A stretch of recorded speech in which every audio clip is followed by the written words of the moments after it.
Okay, here we go with scene 4. A couple reminders. The Capulets are having a party tonight. That is where Juliet is supposed to be checking out Paris.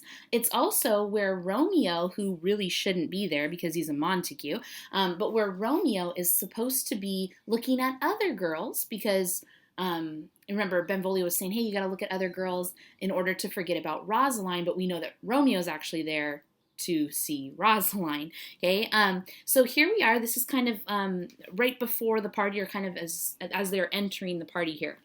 So scene 4, a street. Enter Romeo, Mercutio, Benvolio, with 5 or 6 maskers, torchbearers, and others. Okay, so again, just as a reminder, we have Romeo, who's a Montague. Okay, we have Benvolio, Romeo's cousin. Mercutio is not actually related to the Montagues, but he is a good friend of Romeo's. Okay, so good friend of Romeo's. So if we're going to choose sides, Mercutio would be on the Montague side. Okay. Romeo, what, shall this speech be spoke for our excuse? Or shall we on without apology? This speech is talking about, it was kind of customary for guests to make an introductory speech, especially when arriving in masks. By the way, this is a masquerade party. Notice that they're coming in masks with 5 or 6 maskers. Those would be people wearing masks. And so it was common that if you were going to come in a mask and kind of hide and conceal your identity and try to maintain anonymity, it would be common for them to make a speech to excuse their potentially inappropriate behavior. Okay? Benvolio says, the date is out of such prolixity, which means we don't do that anymore. That's an old tradition. We'll have no Cupid hoodwinked with a scarf, bearing a Tartar's painted bow of lath, scaring the ladies like a crow keeper, nor no without book prologue, faintly spoke after the prompter for our entrance. But let them measure us by what they will, meaning, we don't have to apologize for behavior. Let other people just kind of figure out, or judge us as they want to. We'll measure them a measure and be gone. Measure them a measure means we'll do a little dance and then we'll enjoy the party. Romeo, give me a torch. I am not for this ambling. Being but heavy, I will bear the light. So notice Romeo has not snapped out of his little funk, out of his emo mood here. Mercutio, nay, gentle Romeo, we must have you dance. Romeo, not I, believe me. You have dancing shoes with nimble soles. I have a soul of lead, so stakes me to the ground I cannot move. Okay. Romeo, not in the mood for dancing.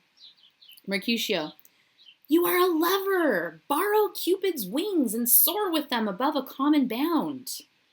Romeo, I am too sore and pierced with his shaft to soar with his light feathers, and so bound I cannot bound a pitch above dull woe, under love's heavy burden do I sink.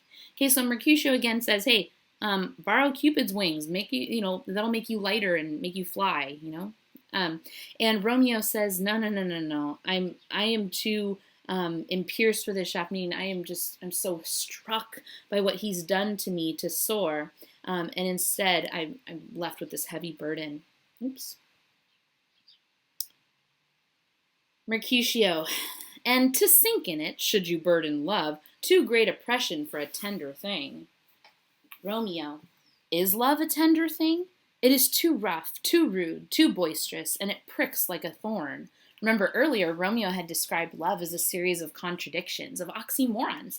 And so he's like, this love stuff doesn't really make sense. It's good, but it doesn't make sense and it hurts.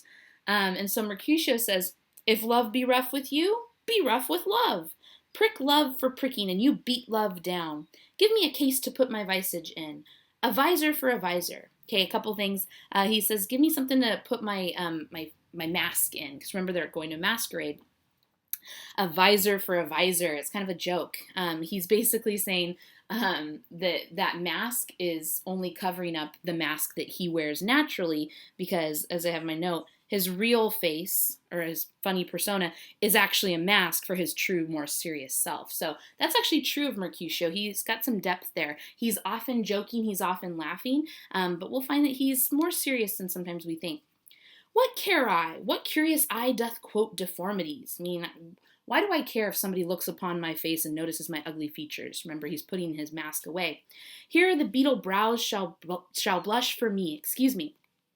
Okay, so Romeo, notice, has a very serious view of love.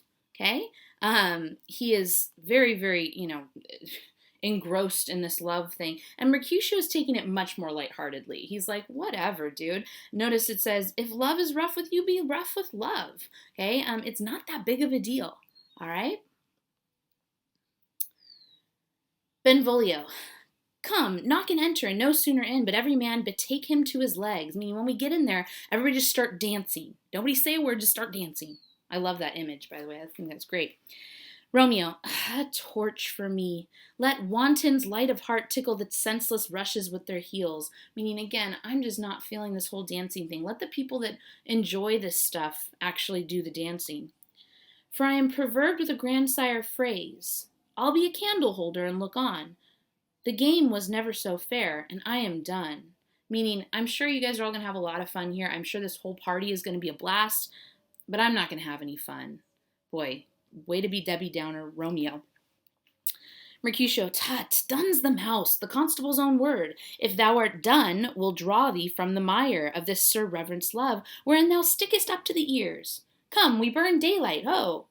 Okay, a couple of things. Mercutio is a master of puns. He's a master of words. And so if you see my my notes for done's the mouse, first of all, the word done, we think of finished, right? So when you hear done, when he says, if thou art done, means finished, meaning you're just done with all of this, you're finished with it. But we also know that done in Shakespearean language refers to dark and gloomy, which reflects Romeo's mood.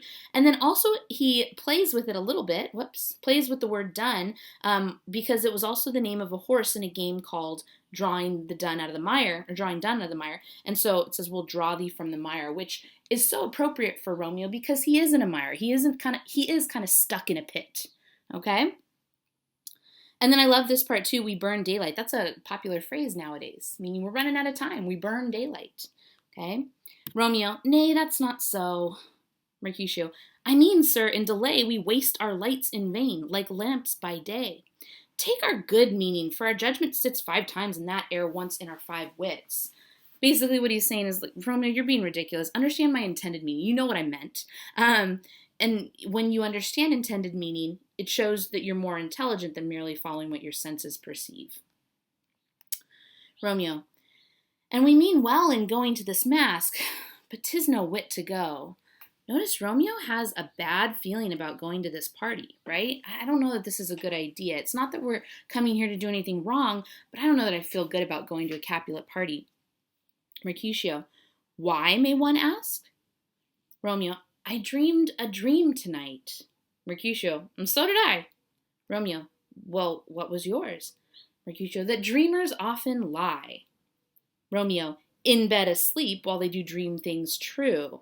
Okay, I love this because you can essentially start the sentence with dreamers often lie in bed asleep while they do dream things true. So notice Romeo and Mercutio are having fun with one another in terms of their words and the ways that they're kind of using words. Because here, obviously lie, we're talking about the opposite of what is true, but Romeo used it as, to lie in bed.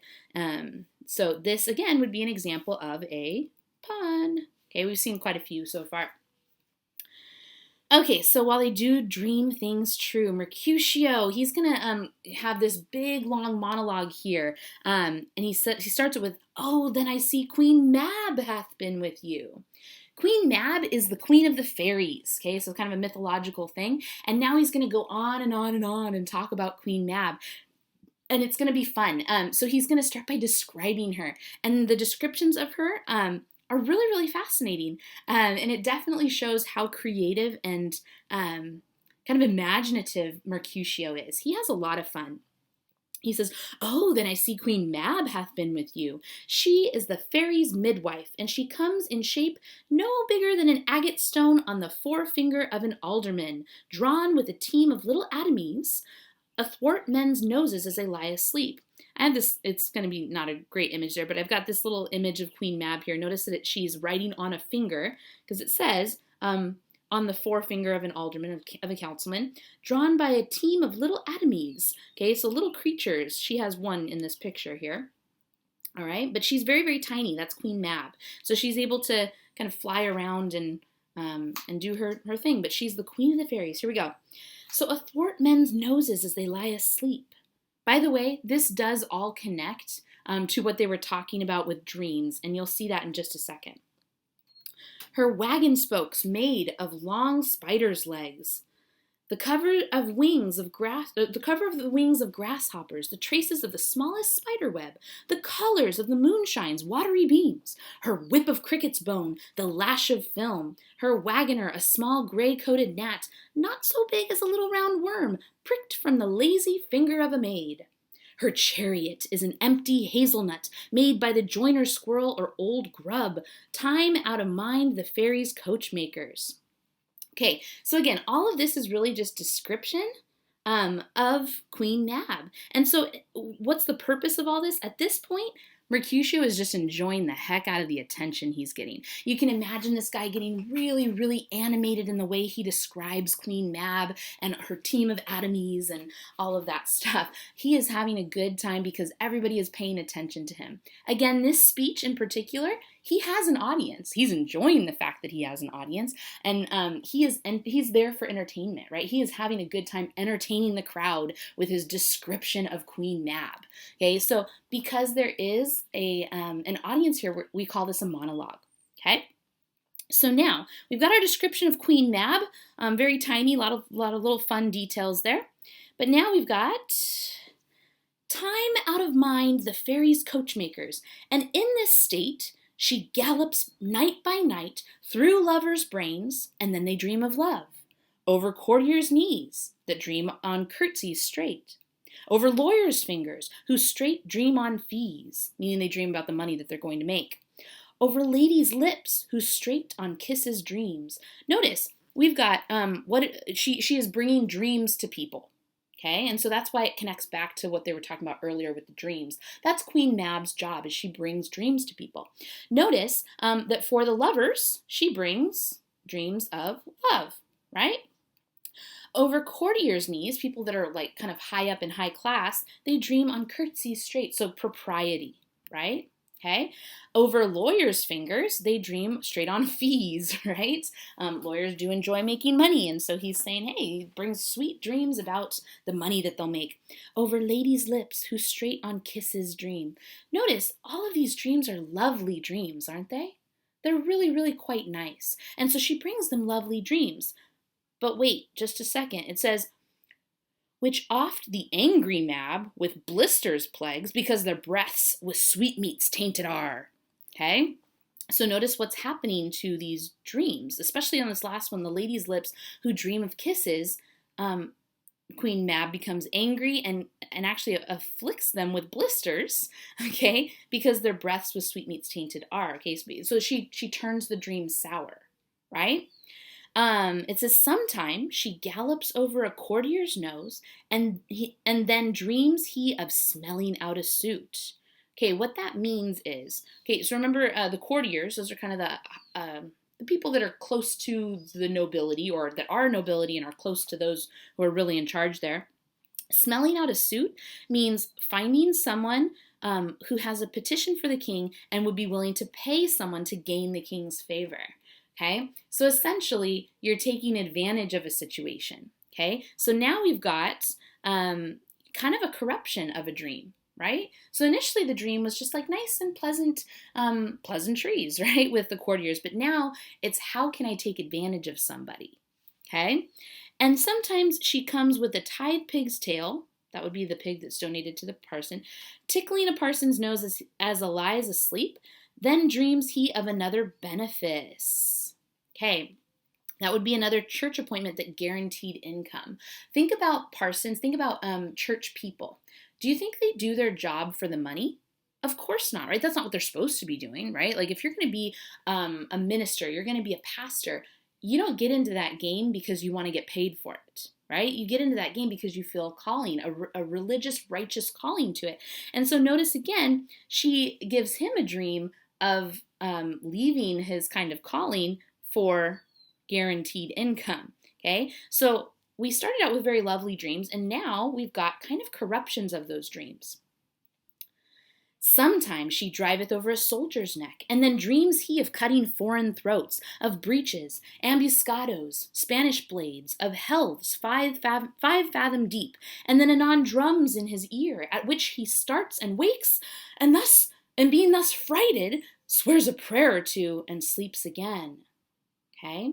Again, you can imagine Mercutio getting really animated with this and getting really excited. But also notice that Queen Mab is now in her dreams, or in the dreams that she's giving, turning to violence and fear. Okay, so initially he was talking about, oh, Queen Mab, she's so great. Let me tell you about her. Let me tell you these lovely things that she brings dreamers.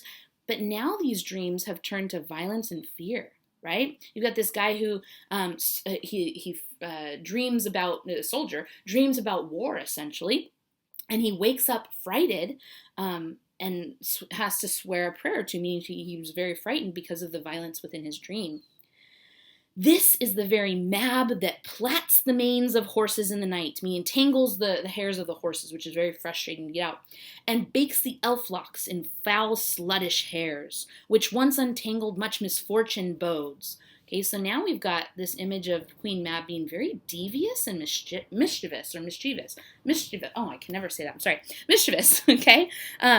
So again, Queen Mab started out kind of fun and cute and lovely and imaginative, and now we've got devious and mischievous.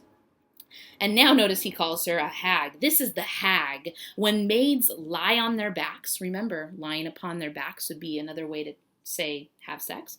Okay? When maids lie on their backs, that presses them. So she's the one that presses them down and learns them first to bear. Okay? This is getting really awkward and uncomfortable here, because now he's talking about how she's the one who basically forces a woman within a sexual situation to learn how to take the sexual advancements and bear them, meaning not necessarily enjoy them, but endure them. Okay, if you guys get what I'm saying. Making them women of good carriage. Okay, posture. That's what carriage means. But when we're talking about women of good carriage, that's not just like literally physical posture. We're talking about a posture of submission and inferiority. Okay, so now we've got this image of her being cruel and oppressive. Okay, this is she. And Romeo has to say, peace, peace, Mercutio, peace. Thou talkest of nothing. If I were to read this all the way that it kind of should sound, it should start out nice and light and airy, and it should get to a place where Mercutio is extremely passionate. I'm going to reread it real quick so you can kind of hear how it's supposed to kind of sound as he's performing it, okay? So if we go back here. Oh, then I see Queen Mab hath been with you. She is the fairy's midwife, and she comes in shape no bigger than an agate stone on the forefinger of an alderman, drawn with a team of little atomies, athwart men's noses as they lie asleep.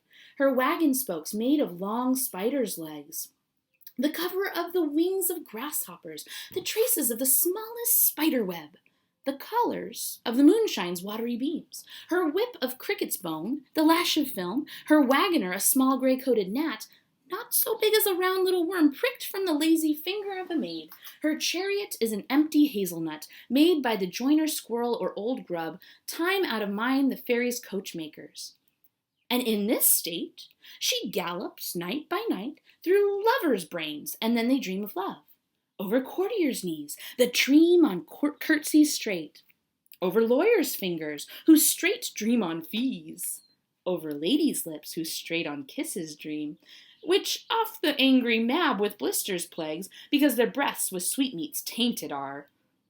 Sometime she gallops over a courtier's nose, and then dreams he of smelling out a suit. And sometime comes she with a tide pig's tail, tickling a parson's nose as a lies asleep, then dreams he of another benefice. Sometime she driveth over a soldier's neck, and then dreams he of cutting foreign throats, of breaches, ambuscados, Spanish blades, of hells 5 fathom deep, and then anon drums in his ear, at which he starts and wakes, and thus, frighted, swears a prayer or two, and sleeps again. This is that very Mab that plats the manes of horses in the night, and bakes the elf-locks in foul sluttish hairs, which, once untangled, much misfortune bodes. This is the hag, when maids lie on their backs, that presses them and learns them first to bear, making them women of good carriage. This is she. Peace, peace, Mercutio, peace. Thou talkest of nothing. So again, I don't know if you could hear that, but there was a progression from kind of lightheartedness and kind of a playfulness with Queen Mab to a frustration with her, right, and an anger. So Romeo says, you're talking of nothing. Mercutio says, true, I talk of dreams. Remember, that was the first thing they were initially talking about. And Romeo places stock in dreams. He says, that's the reason I don't want to go to this party, because I had a dream. And Mercutio says, the dreamers lie, right? Which are the children of an idle brain, begot of nothing but vain fantasy, which is as thin of substance as the air, and more inconstant than the wind, who woos even now the frozen bosom of the north, and being angered puffs away from thence, turning his face to the dew-dropping south. Real quick, I'm going to put in here an image that I did some notes a while back on this Queen Mab speech, and I think it's really important. So it's the reason why it's important to understand is this monologue feels really weird and out of place unless we place it within the thematic context of Romeo and Juliet. So Queen Mab, this whole speech is about dreams. Okay, maybe some of them are unrealistic. I wouldn't worry about that so much. But remember, there were corruptions in that dreams. Ultimately, it ended up with Queen Mab being cruel. And so what I think is really important about all of this is this idea here, that dreams that may start as enchanting dreams can turn into nightmares, right? Can turn into something bad. So something that starts as a good thing can turn into something bad. Right? Now, why is this significant? Because this Queen Mab speech is all one big form of foreshadowing, right?